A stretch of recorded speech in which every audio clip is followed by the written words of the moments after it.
जी mummy जी। बहू यहाँ जरा मेरे पास आकर बैठो, मुझे बड़ी घबराहट हो रही है। लेकिन किस बात की घबराहट हो रही है मम्मी जी आपको? सब कुछ तो अच्छे से चल रहा है ना मम्मी जी, शादी की तैयारियां भी बड़े जोर शोर से हो रही है हमारे घर, फिर आपको किस बात की घबराहट हो रही है? आप बिल्कुल चिंता मत कीजिए मम्मी जी, मैं अपने देवर देवरानी को शिकायत का कोई मौका नहीं दूंगी और बहुत धूमधाम से शादी होगी हमारे देवर की। वो तो सब ठीक है राधिका, शादी की तैयारियों को लेकर मुझे कोई चिंता नहीं है, मुझे तो बस एक ही बात का डर लगा हुआ है। किस बात का डर मम्मी जी, बताइए आप मुझे।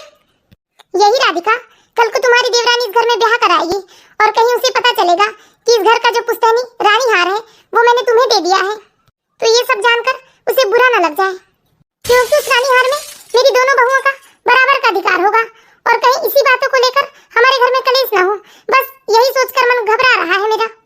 बस इतनी सी बात है मम्मी जी, आपको परेशान होने की कोई जरूरत नहीं है। वो रानी हार मैं अभी आपको लाकर दे देती हूँ, आप रख लीजिए अपने पास। और जब रानी हार आपके पास होगा ना मम्मी जी, तो देवरानी को पता भी नहीं चलेगा कि वो हार आपने मुझे रखने दिया था। और वैसे भी मम्मी जी, वो रानी हार तो आपकी अमानत है, भला उस पर मेरा कैसा हक? सच में राधिका, तुम कितनी अच्छी हो, मैं तुम पर ना आंख बंद कर भी विश्वास कर सकती हूँ। अरे इसीलिए तो मैंने घर की सारी जिम्मेदारियाँ तुम्हारे हाथ में दे रखी है, क्योंकि मुझे तुम पर पूरा विश्वास है और तुम सारी जिम्मेदारियों को बखूबी निभा रही हो राधिका, और तुम घर के कामों में भी उतनी ही जिम्मेदार हो राधिका। इसलिए तो शादी के 1 साल के अंदर ही तुमने सारे घर वालों का दिल जीत लिया है। मुझे कभी कभी ये सोचकर बहुत अफसोस होता है राधिका कि मैं तुम जैसे संस्कारी और गुणवान लड़की को पता नहीं क्यों मना कर रही थी, क्यों अपने घर की बहू बनाना नहीं चाहती थी। अरे बस कीजिए मम्मी जी, आप तो बस बेकार में ही। और वैसे भी मैं कुछ अलग नहीं कर रही हूँ मम्मी जी, हर बहू का फर्ज होता है कि अपने ससुराल वालों की खूब सेवा करे और उनका दिल जीत ले, सो मैंने भी यही किया, मैंने कुछ अलग तो नहीं किया है। ठीक है मम्मी जी, मैं अभी वो रानी हार लेकर आती हूँ और आपको दे देती हूँ, आप रख दीजिए उसे संभाल कर। जाओ ले आओ राधिका बहू, वैसे तो मेरा मन नहीं कर रहा कि मैं वो हार तुमसे वापस लेकर अपने पास रखूं, लेकिन मैं भी मजबूर हूँ, कहीं घर में कलेश का वातावरण न बन जाए। ठीक है मम्मी जी, मैं अभी ले आती हूँ। सच में बहुत किस्मत वाली हूँ मैं, जो मुझे राधिका जैसी बहू मिली है। मैं तो भगवान से बस यही विनती करती हूँ, जैसी मेरी बड़ी बहू है वैसी ही मेरी छोटी बहू भी हो। मुझे अच्छे से याद है वो 1 साल पहले का समय, जब मेरे बेटे ने कहा था कि वो राधिका से शादी करना चाहता है, तो मैंने कितना गुस्सा किया था कि राधिका तो गरीब घर की लड़की है, हमसे उनकी क्या बराबरी, और मैं इस रिश्ते के लिए राजी नहीं थी। वो तो मैं बेटे की खुशी के लिए मजबूर हो गई थी, लेकिन अब मुझे बहुत खुशी होती है कि मैंने अपने बेटे की बात मान ली और इतनी संस्कारी लड़की हमारे घर की बहू बन सकी।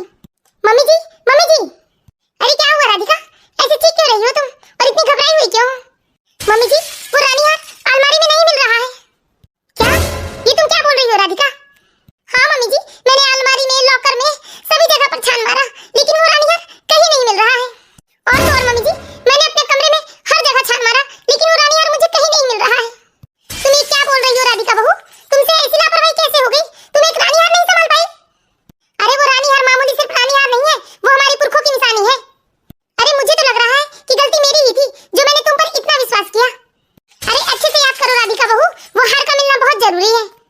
हाँ मम्मी जी, मुझे याद आया, मैंने वो हार ना आखिरी बार नंदिनी दीदी को पहनने को दिया था, उसके बाद उन्होंने वो हार मुझे वापस नहीं किया।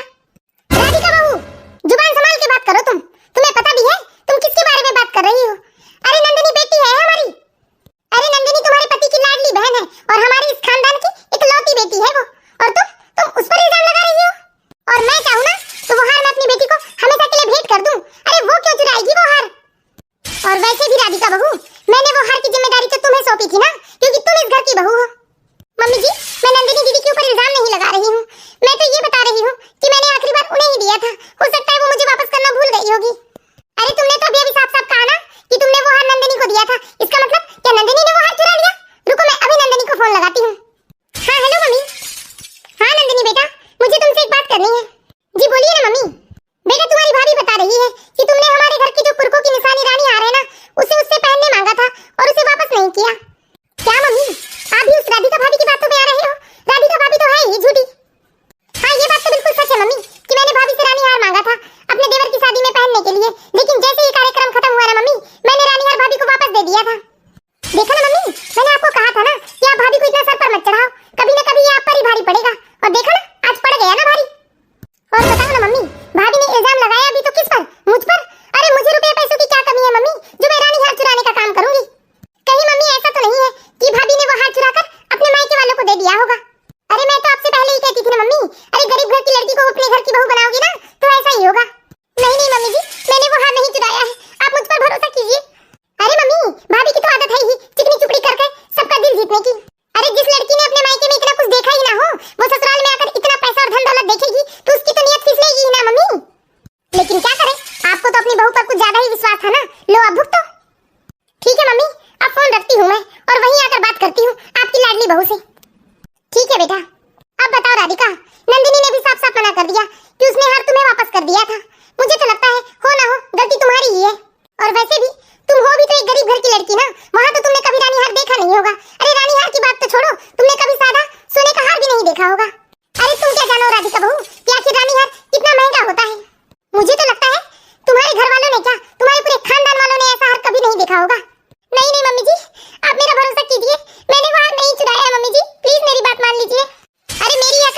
लेती हूँ, लेकिन मेरे पूरे रिश्तेदारों ने तब मुझे समझाया था कि देखो रिश्तेदारी बराबरी वालों के साथ होती है।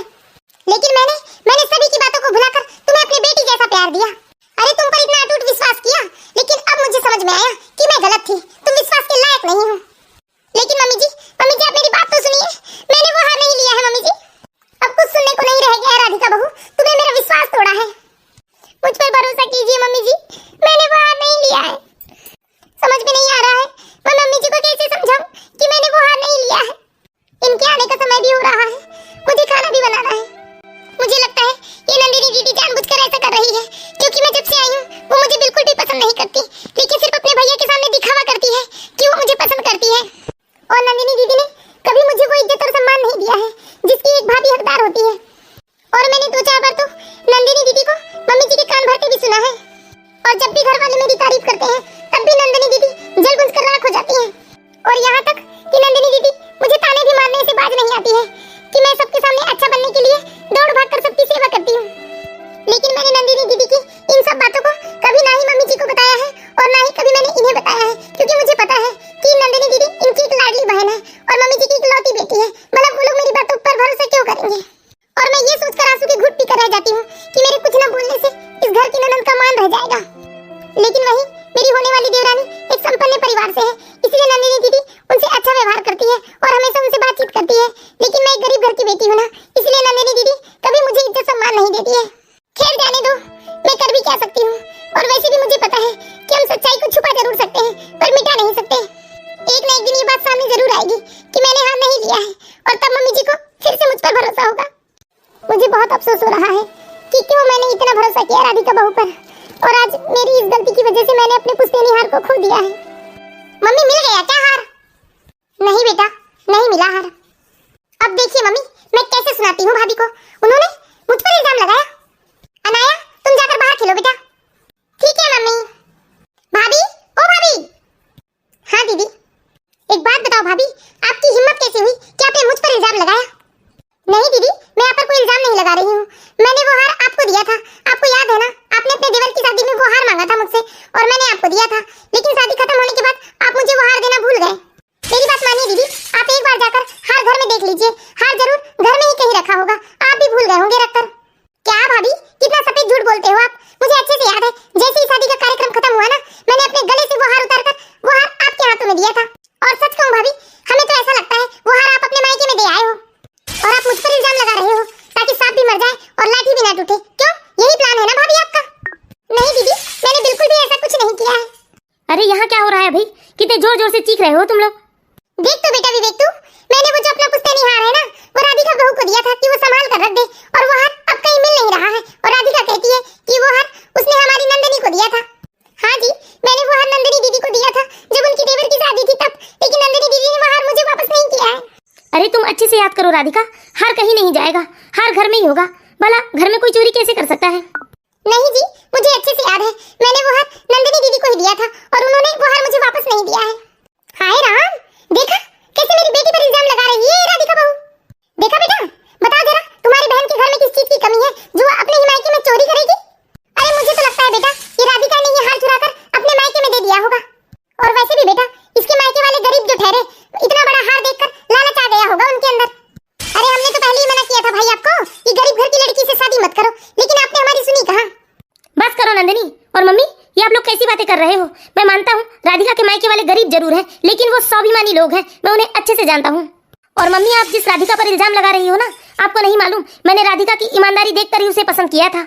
और माँ, राधिका मेरी पत्नी है, उस पर इल्जाम लगाने से पहले आप लोग 100 बार सोच लेना। मैं दोबारा ये सब बिल्कुल बर्दाश्त नहीं करूंगा। तो आप साफ साफ ये कहना चाहते हैं भाई कि हार मैंने चुरा लिया? मैं ऐसा भी नहीं कह रहा हूँ नंदिनी, इसलिए बात यहीं खत्म करो। अगर वो हार कहीं होगा तो खुद ब खुद मिल जाएगा, अब इस बारे में कोई बात नहीं होगी। चलो राधिका। देख तो कितना भरोसा है इसे अपनी पत्नी पर। हाँ ना माँ, भाई ने हम लोगों पर भरोसा नहीं किया, लेकिन भाभी की बात सुनकर भाभी पर तुरंत भरोसा कर लिया। चलिए सब छोड़ बेटा, जा तू हाथ मुंह धोकर आजा, कुछ खा पी ले। अब जाने दे, नहीं होगा हमारी किस्मत में वो हार तो नहीं मिलेगा। ठीक है मम्मी। राधिका, राधिका। जी क्या हुआ जी? मम्मी और नंदिनी को बुला ले आओ।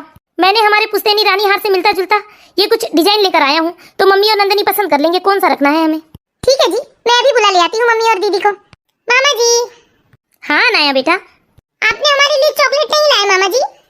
ओ सॉरी बेटा, मैं भूल गया। मैं आज शाम को पक्का ले आऊंगा। ठीक है। और ये रानी हार है ना मामा जी? हाँ बेटा, लेकिन तुम्हें कैसे पता ये रानी हार है? वो इसलिए मामा जी कि हमारी मम्मी के पास भी ऐसा ही हार है और मम्मी बता रही थी कि वो रानी हार है, इसलिए हमें पता चल गया कि ये रानी हार है। क्या आपकी मम्मी के पास भी ऐसा हार है?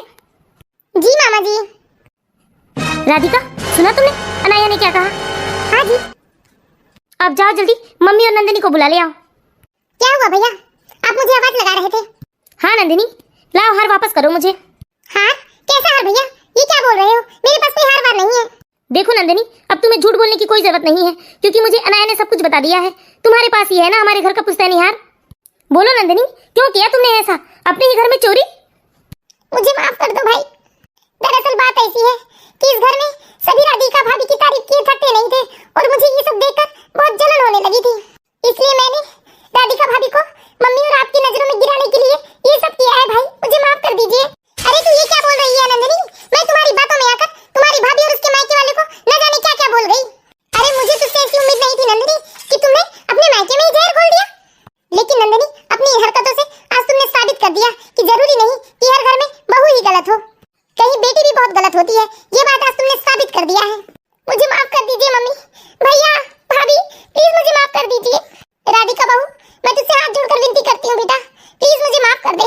मैं अपनी बेटी की बातों में आकर न जाने तुझे क्या क्या बोल गई। नहीं नहीं मम्मी जी, इसमें आपकी कोई गलती नहीं है। आपको जो दिखाया गया आपने सिर्फ वही देखा है। तो देख लिया दोस्तों आज आपने। अरे अपनों के लिए कभी साजिश नहीं रखनी चाहिए, वरना लेने के देने पड़ जाते हैं।